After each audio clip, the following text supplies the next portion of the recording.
Screen दिख रही है अभी? जी मैम। हाँ ठीक है। क्या दिख रहा है स्क्रीन पर, बता सकते हैं? मैम बायस वर्सेस वेरिएंस। वेरेंस, ठीक है। तो बायस वर्सेस वेरेंस को पढ़ने का मतलब ये है, कल हमने दो तीन टर्म्स देखे थे। एक देखा था ओवरफिटिंग, फिर उसके बाद में ओवरफिटिंग का जो प्रॉब्लम है, उस ओवरफिटिंग के प्रॉब्लम को कवर करने के लिए या ओवरकम करने के लिए हम लोगों ने एक टेक्निक बताई थी, रेगुलराइजेशन। अब ये रेगुलराइजेशन, ये जो है, ये रेगुलराइजेशन के बारे में हमने कई सारी चीजें पढ़ी थी कि वो रेगुलराइजेशन क्यों होता है, ओवरफिटिंग क्यों होती है, उसके बाद में किस तरीके से आपका जो ट्रेनिंग लॉस है, या ट्रेनिंग लॉस बोलिए, या ट्रेनिंग एरर्स होती है, वो आपकी कैसे कम हो रही है, टेस्टिंग एरर्स ओवरफिटिंग में कैसे आपकी ज्यादा हो रही है। मतलब टेस्टिंग एरर का मतलब है कि अननोन या अनसीन डेटा पर आपकी सिस्टम या फिर आपका एमएल मॉडल काम नहीं करता है। तो इसका ये तरीका था कि उसका टेस्टिंग एरर को कम करने का तरीका ये था कि आप जो है मॉडल के जो नंबर ऑफ इटरेशंस है वो बढ़ा दे। बट इटरेशंस बढ़ने से, ये इटरेशंस बढ़ गए तो आपकी कॉम्प्लेक्सिटी भी बढ़ जाएगी। कॉम्प्लेक्सिटी भी बढ़ जाने से आपका मॉडल ठीक से जनरलाइज नहीं कर पाएगा। तो ये जो जनरलाइजेशन है, ये जनरलाइजेशन के बारे में हमने देखा था। तो ओवरफिटिंग अगर हम ओवरकम कर लेते हैं, ठीक है, ये जो ओवरफिटिंग है वो अगर हम ओवरकम कर सकते हैं, तो आपका जनरलाइजेशन भी आपका बढ़ जाएगा। मतलब ML model can be generalised optimally. Means आपका जो एमएल मॉडल है, that ML model can act on properly on unseen data. That is what the model is. हम बोलेंगे ML model has been generalized.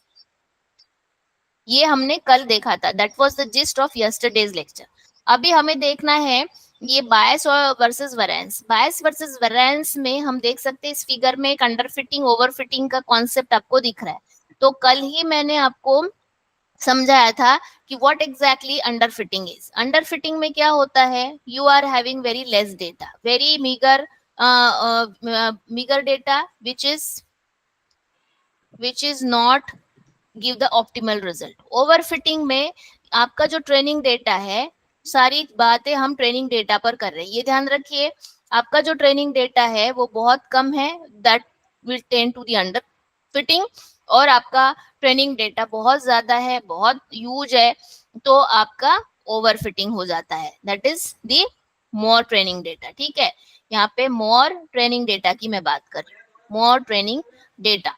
अब यहाँ आपका सर्कल दिख रहा है, तो सर्कल में ये आप जो रेड कलर का डॉट दिख रहा है, that is going to be हमारे पास में जो मॉडल है ML model, that ML model is for prediction. तो आपका जो एक्चुअल प्रेडिक्शन है, एक्चुअल या वास्तविक प्रेडिक्शन है, या ఇది एक्चुअल, కట్ आपका म्यूट कर दीजिए अतुल, माइक हाँ मैम म्यूट कर हाँ। दीजिए। एक्चुअल प्रेडिक्शन जो है आपका वो एक्चुअल डेटा या वो दिख रहा है आपका रेड से, और जो प्रेडिक्टेड डेटा है या प्रेडिक्टेड आपको दिख रहा है, these are all the blue dots, आप यहाँ देख सकते हैं। तो अगर आपका एक्चुअल प्रेडिक्टेड डेटा, ये जो आपका एक्चुअल प्रेडिक्शन है, ये प्रेडिक्शन इस तरीके से, this is the concentration of data, आप यहाँ पे देख सकते हैं ब्लू डॉट्स का। तो हम इसे बोलेंगे large bias and small variance. Large bias का मतलब ये है कि the difference between the actual and the predicted and plotted data is huge। देख सकते हैं आप कि यहाँ प्रेडिक्शन से इस डेटा का अंतर ज्यादा है, पर जो डेटा है that data is underfitted data. Underfitted data मतलब इन इसमें एक्चुअल में जो डिफरेंस है, उन डेटा में डिफरेंस है, दैट डेटा में डिफरेंस बहुत कम है, means they don't vary from each other, they are very closely related to each other, or we can say similar data। तो इसलिए यहाँ पर ये एक साथ में ऐसा क्लस्टर बना हुआ है। अब इसके ठीक अपोजिट देखेंगे कि ये जो डॉट्स दिख रहे हैं ब्लू डॉट्स, तो आपका जो एक्चुअल आउटपुट है, ठीक है, एक्चुअल या एक्सपेक्टेड जो रियल टाइम आउटपुट है, ये आपका रेड दिख रहा है। और यहाँ पर आप देख सकते हैं कि रेड के अलोंग ये ब्लू डॉट स्कैटर्ड है। इसका मतलब क्या है कि इस ब्लू डॉट्स में वैरायटी बहुत ज्यादा है, वैरायटी बहुत ज्यादा है। इसका मतलब है it's a variety of data, variety of data, so the variance is large. If similar data, so variance is small. अब ये एक्चुअल जो आपका आउटपुट है, इससे उस डेटा का अंतर अगर ज्यादा है तो हम लोग बोलेंगे we are having large bias.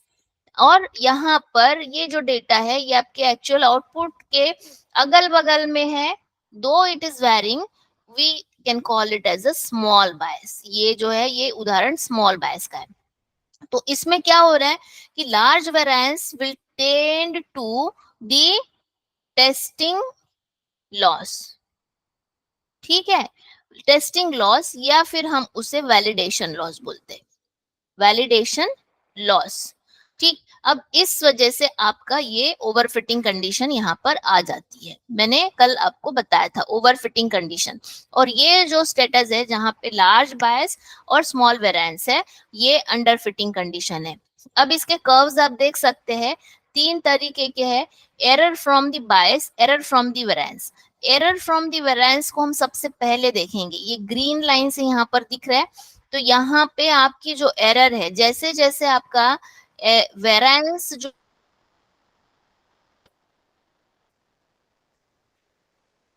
Small से लेके तो हाई तक जाता है, जितना हाई वेरिएंस है उतना आपका लॉस बढ़ता है, ठीक है, आपका वैलिडेशन लॉस बढ़ता है, आपका टेस्टिंग लॉस बढ़ता है। तो एरर आपकी यहाँ पर बढ़ रही है, यहाँ पे आपकी एरर या फिर आपका टेस्टिंग लॉस बढ़ रहा है, टेस्टिंग लॉस बढ़ रहा है। फिर उसके बाद में जो बायस है, बायस अगर आपकी बढ़ती है, यहाँ देखिए रेड कलर से वो दिखाया है, बायस आपकी बढ़ती है, तो बायस से आपका जितनी आपकी बायस ज्यादा है, उतनी आपकी एरर यहाँ पर कम होती नजर आ रही है, कम होती नजर आ रही है।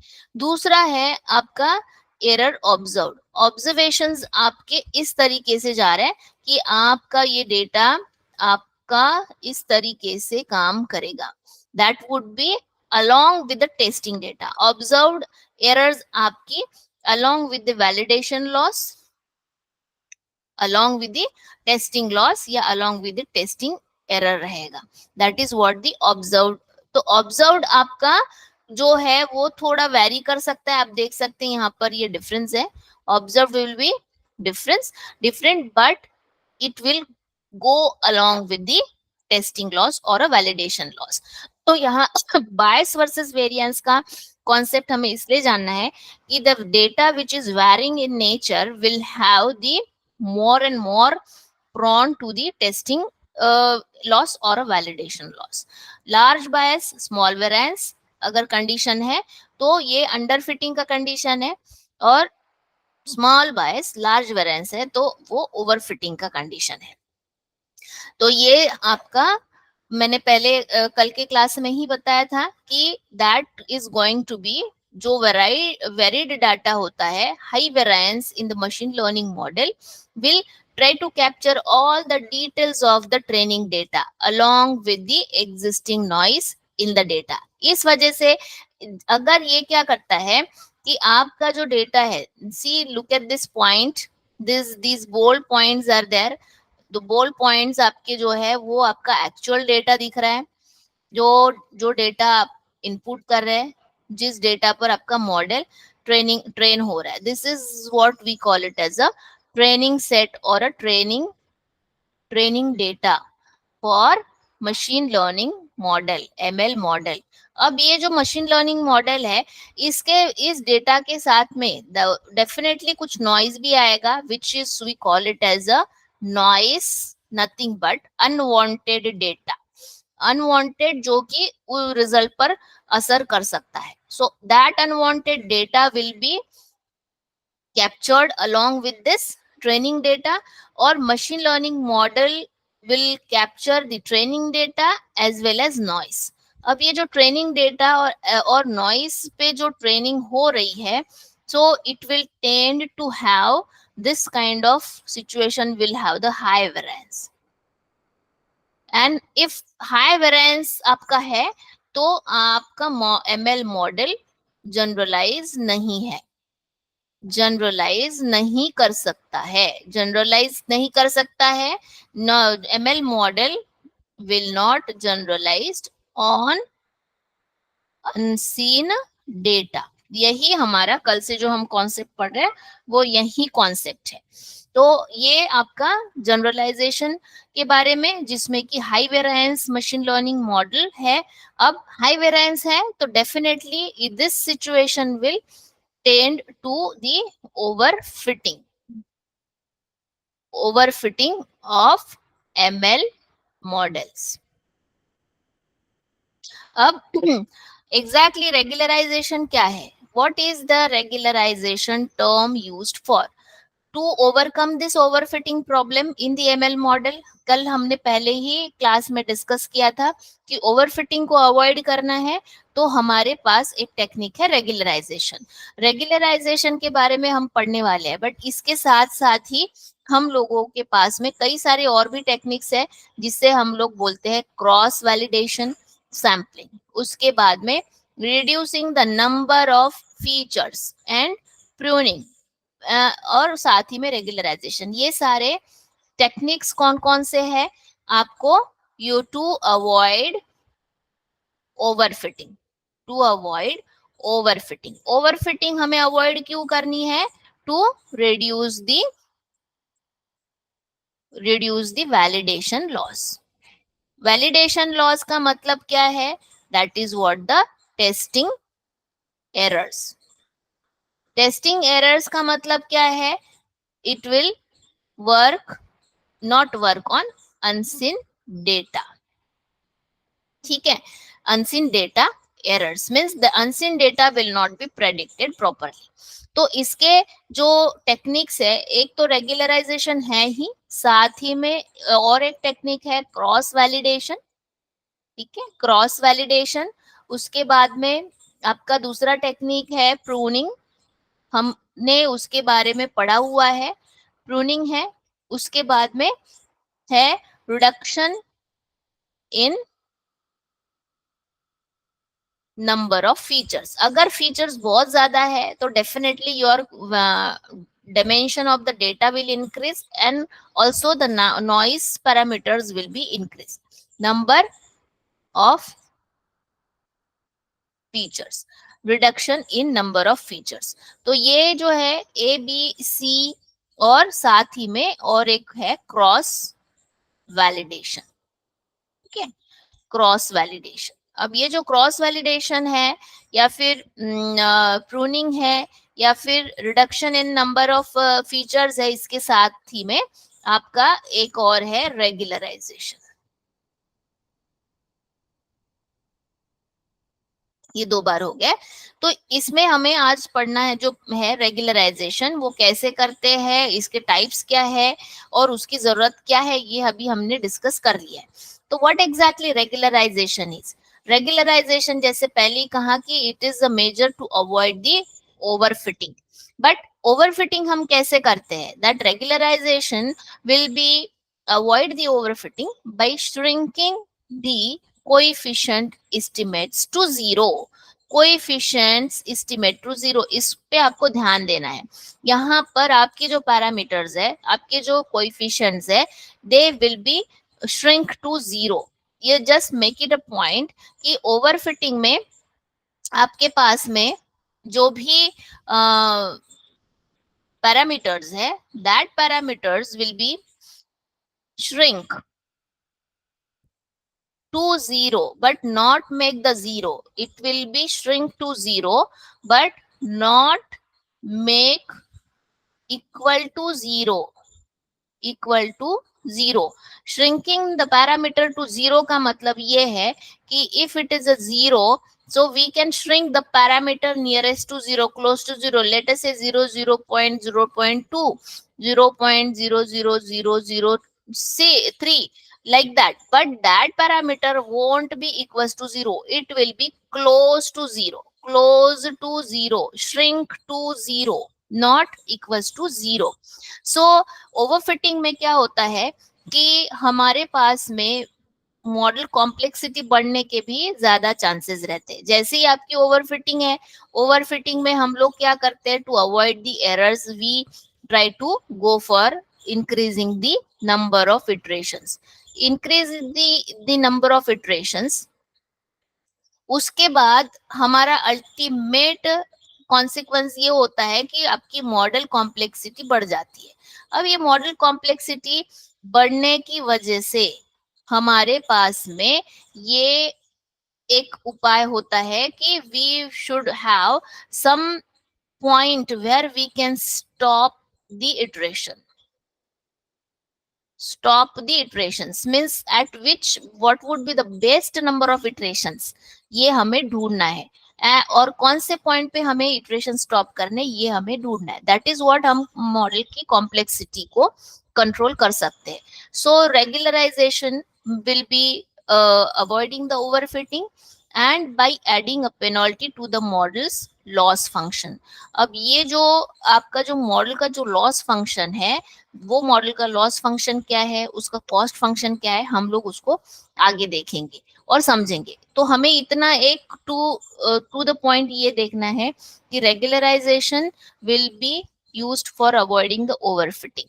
और यहाँ पर रेगुलराइजेशन को अप्लाई करना मतलब ये है कि आपके पास में ऐसा पॉइंट होना चाहिए जिसमें कि आप उस मॉडल के इटरेशंस को स्टॉप करें, साथ ही में we will shrink all the parameters to zero. तो ये उसके टेक्निक्स है. ये कैसे करते हैं, ये उसके टाइप्स है. तो ये L2 रेगुलराइजेशन, उसके बाद में L1 और इलास्टिक नेट, ये तीन प्रकार के रेगुलराइजेशन है. अब इसमें L2 रेगुलराइजेशन को हम लोग रिज रेगुलराइजेशन बोलते हैं, L1 को लॉसो रेगुलराइजेशन बोलते हैं, and elastic net is a combination of L2 plus L1 regularisation. हाँ, ये आपको ध्यान रखना है. So this is the types of regularisation. मैं फिर से दोहरा रही हूँ, regularisation will be used to avoid the overfitting problem in machine learning models. Overfitting problem का मतलब ये है कि it will more prone to the testing errors. That means it will not act properly on unseen data. Unseen data. ठीक है. तो यहाँ पर ये टाइप्स है रेगुलराइजेशन के. अब उसका क्या इंपॉर्टेंस है, what is the importance of regularization और using the regularization in machine learning model. Machine learning model में या फिर मशीन लर्निंग प्रोसेस में रेगुलराइजेशन इसलिए इंपॉर्टेंट है कि आपका जो लर्निंग एल्गोरिथम का परफॉर्मेंस है वो ऑटोमेटिकली इम्प्रूव हो जाएगा. मतलब जैसे ही आप ओवरफिटिंग करना शुरू कर देंगे, ओवरफिटिंग ओवरकम करना शुरू कर देंगे, तो आपकी जो टेस्टिंग एरर्स है, वो टेस्टिंग एरर्स आपकी कम होना शुरू हो जाएगी. तो जैसे टेस्टिंग एरर कम होना शुरू हो जाएगी, इसका मतलब जो आपका एल्गोरिदम है, that learning algorithm will work optimally. मतलब वो अच्छे से काम करेगा. अब ये काम करेगा, इसका मतलब डेफिनेटली दैट लर्निंग एल्गोरिदम का जो परफॉर्मेंस है, that performance will improve. So this is the importance of the overfitting overcoming, that is regularization. Performance improvement, it will tend to the performance improvement. फिर और क्या है कि it also avoid the overfitting. Therefore, जो मैंने यहाँ बताया है कि generalisation of model will be improve.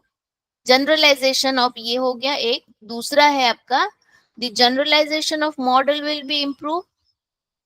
Generalisation of model will be improve का मतलब क्या है? The generalization of model will be improved. मतलब the model will be able to process unseen data. That is what the generalization. Unseen data properly. Otherwise अगर overfitting का problem है तो वो सीन डेटा पे, नोन डेटा पे बहुत अच्छे से काम करेगा, बट अनसीन डेटा पे वो काम नहीं कर पाएगा. So that is what the unseen data पे काम करेगा. That is what the generality. And ये आपका दूसरा इंपॉर्टेंस है. तीसरा इंपॉर्टेंस ये है कि regularisation will be used in conjunction with other techniques. जैसे कि पहले हमने बताया है कि ओवरफिटिंग के लिए हमारे पास में क्रॉस वैलिडेशन है. तो इस तरीके से हम अगर क्रॉस वैलिडेशंस के साथ रेगुलराइजेशन यूज करेंगे, so that would be kind of a hybrid approach for avoiding the overfitting. So cross validation can be combined with regularization. So that would be added advantage, means it will have a flexibility to get uh, aligned with or used in combination with other regularization, other overfitting techniques. Overfitting techniques. So these are the very basic importance of regularization.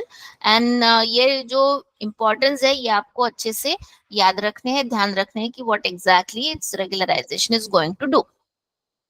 अब L2 regularisation की बात करते हैं. L2 regularisation which is going to be the in the list, it is a type 1 regularisation. तो regularisation में basically we try to reduce the testing errors. मैं यहाँ फिर से दोहरा रही हूँ, टेस्टिंग एरर्स को हम यहाँ पर रिड्यूस करते हैं. यहाँ देख सकते हैं आप. And that testing error reduction के लिए, which is going to be the gap between the training and test error, gets reduced by reducing the model overfitting. ये अब यहाँ टेस्टिंग एरर को जब हम लोग रिड्यूस करते हैं तो उस रिड्यूस करने के क्या क्या पैरामीटर्स हो सकते हैं. So this is the ridge regularisation. अब यहाँ जो टेस्टिंग एरर्स को रिड्यूस करना है हमें, हमने बोल दिया कि testing errors has to be reduced. उस टेस्टिंग एरर को अगर हमें रिड्यूस करना है तो L2 is also called as a ridge regularization या फिर ridge regression. ठीक है, ये ridge regression या ridge regularization. So that testing error will be reduced, but how it will be reduced?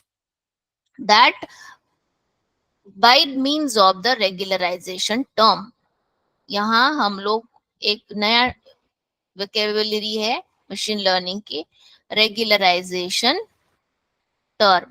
सो ये जो रेगुलराइजेशन टर्म है, it will be added to the cost function. Each and every regularisation will have one cost function, and that cost function will be get added in whatever the cost function is there. This regularization term, I am abbreviating it as a RT को हम cost function में add करेंगे. तो यहाँ पर जैसे हमने add किया इस रेगुलराइजेशन टर्म को, तो रेगुलराइजेशन टर्म क्या करेगा? व्हाट इज द यूज और what is the significance of adding the regularisation term in the cost function? It will try to keep the magnitude of the ML model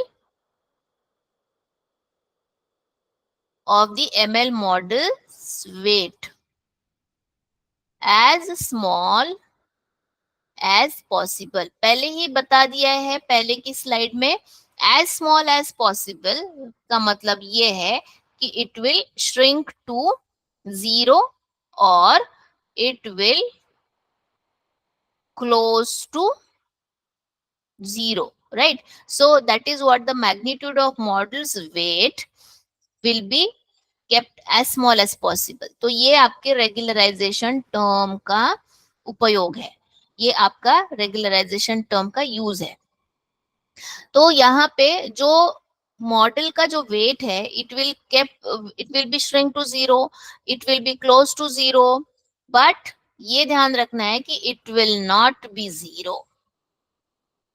That magnitude of model's weight will not be 0. So let us say regularization term क्या होगी in terms of this weight. यहाँ पर ये जो weight है या फिर magnitude of model's weight है, it will not be 0, but it will be close to 0 or it will very very much shrinking towards the 0. So that means what, कि जो features है वो features those who have a small impact or a low impact on output will be make it more and more 0. That means what, close to 0. अब यहाँ पे देखिए what exactly mean, which means each feature should have a low impact on the output while the model's accuracy should be as high as possible. Right तो इसका ये मतलब हुआ कि आपका जो मॉडल है वो मॉडल को ट्रेन करने के लिए हमारे पास जितने भी डेटा पॉइंट्स है, एमएल मॉडल को ट्रेन करने के लिए we have several data points या फिर जिसे हम बोलेंगे फीचर्स. सो दीज फीचर्स, अब ये जो फीचर्स है, फीचर्स का मतलब they features will be associated with the weight parameter. ठीक है, वेट पैरामीटर. अब ये जो मॉडल्स के जो वेट है, that weight definitely that weight is a random term, randomly it will be assign. So that weight parameter अगर हम 0 रखेंगे, सॉरी क्लोज टू 0 रखेंगे, so that automatically that feature has to be, देखिए यहाँ आपने पढ़ा होगा W1 x1 plus W2 x2. So what exactly, x is a variable or a data point or a feature and W1 is a weight. So यहाँ पे weight अगर feature से multiply हो जाता है तो definitely what will happen, that weight what we have done is weight is close to 0. So that close to 0 will be multiplied by the concerning features and all these features will have the low impact overall to the model and the accuracy will be more. Accuracy will be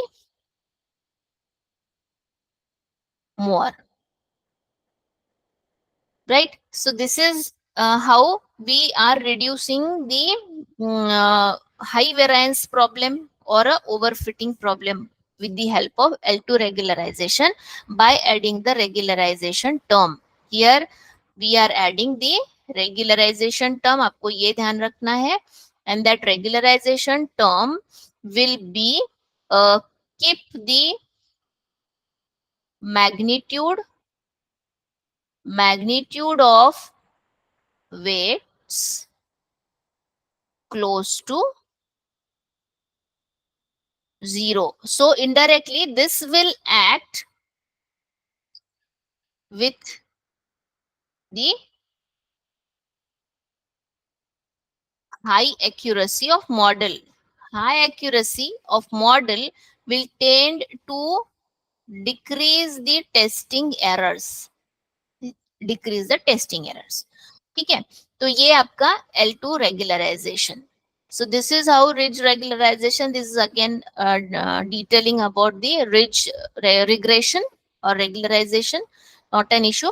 And this ridge regulation is again detailed over here. Again I mean हम लोग यहाँ पे ये देख सकते हैं कि this all coefficients will be close to 0 but will not be allowed them to equals to 0. So this ridge regularization work by adding the penalty to the square of magnitude of coefficients. So this is how the ridge regularization work. ठीक है, तो ये आपकी जो penalty है जो कि हम कॉस्ट फंक्शन में ऐड करते हैं, तो that will B denoted by lambda. This penalty term will be denoted by lambda. This is the symbol of the penalty. Penalty मतलब ही रेगुलराइजेशन टर्म है, ये अभी हम लोग बोल सकते हैं.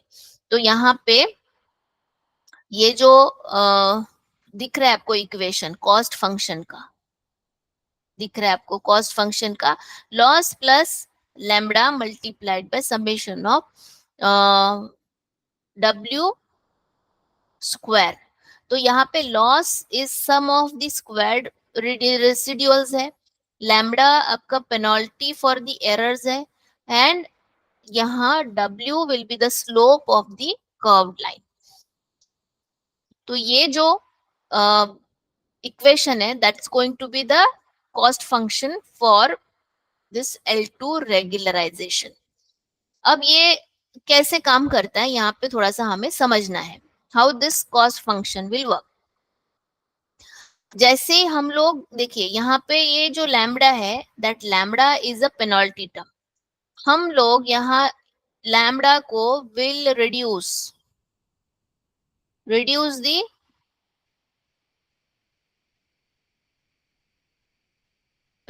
दी overall this function. To reduce this overall lambda function or this penalty function, हमें क्या करना है कि लैम्बडा की जो वैल्यू है वो इंक्रीज करनी है. Higher the penalty it reduces the magnitude of the coefficient, right. Higher the penalty,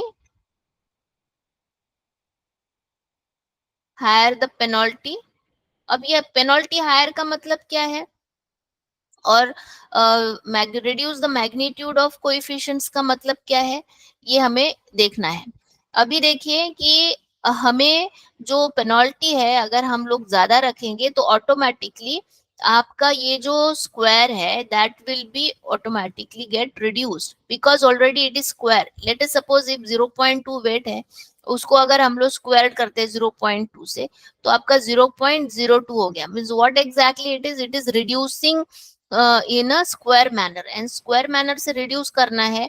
और अगर आप इस लैम्बडा को अब हायर रखेंगे तो ऑटोमेटिकली आपका जो आउटपुट है that magnitude will be, coefficient will be reduced, so that will tend to shrinking the parameter shrinking यहाँ पर हो रही है, and that shrinking will be nothing but making the parameters close to zero.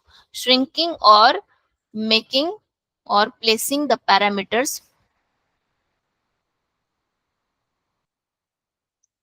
close to zero.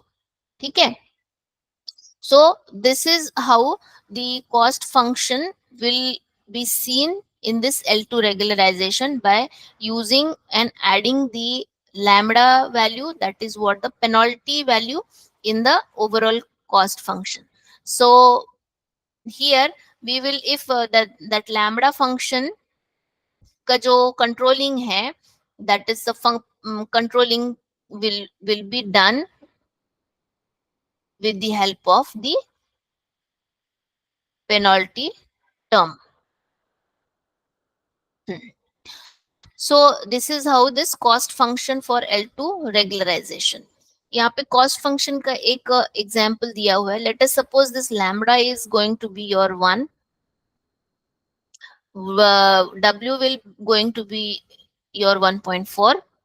So cost function, yes, loss will be equals to 0.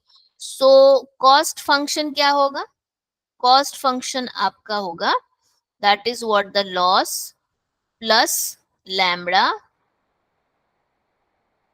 multiplied by W. So here आपका जो loss function है, that loss function will tend to 0 plus 1 multiplied by 1.42. Correct? So this is going to be your